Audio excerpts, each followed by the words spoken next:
Our correspondent Paul Cunningham and cameraman Owen Corcoran are in Przemyśl on the Poland-Ukraine border and have sent us this report.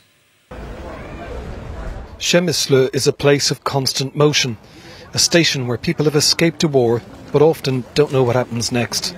It's a place of high emotion, tears and laughter and consternation, sometimes within the same family group at the same time. People fled here in a journey which sometimes took days, noticeably without their husbands, brothers, sons or fathers. They brought only what they could carry, fleeing the horror of Russia's invasion. Was some attack on a private building in my district, and we wake up from orange in the room and big bomb. It's dangerous explosions all the time, and we're really scary. And do you still have friends there? Of course, all my life is there, and my mother is in Sumy region, and I couldn't take her because it's kind of occupied. So. I'm from Donetsk and my family is still in Donetsk. Today my mom called me and she talked army and city and I don't know what to do. On arrival from Lviv, they're quickly processed and given some succour by Polish police, station staff and volunteers. Something hot to warm them up, maybe an essential. Anything to give some help to those who've lost virtually everything. It's the best what we can get from them is like the smiles, that they're so thankful, they appreciate it so much that we feel so much better. On another platform, a group of men, mostly from Africa and the Middle East, taking a train to Warsaw, the next leg of a lengthy trip. Tempers did fray at times, but there was no trouble. It was a very difficult road. We had like 5 days, 6 days walking, no sleep, only a little of food. In late afternoon, something possibly unexpected.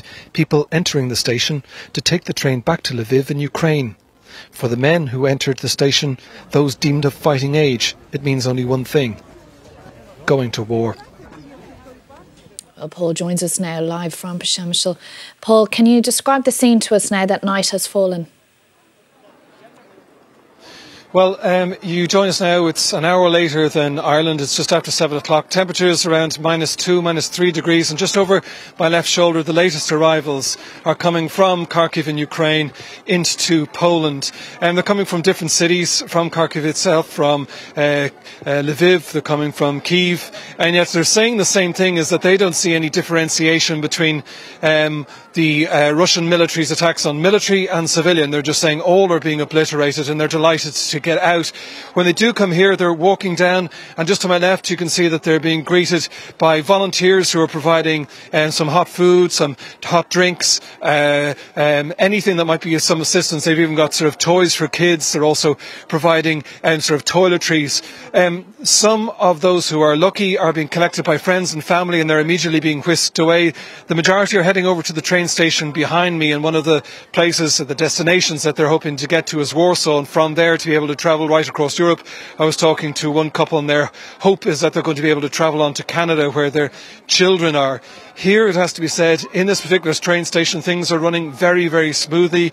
You've got both the army, the police, you've got the civil defence, you've got Boy and Girl Scouts, everyone who's assisting the refugees, lifting their bags, making sure they're okay, helping them to make their next plans. And if they're not able to move immediately, part of the station has been taken over and converted.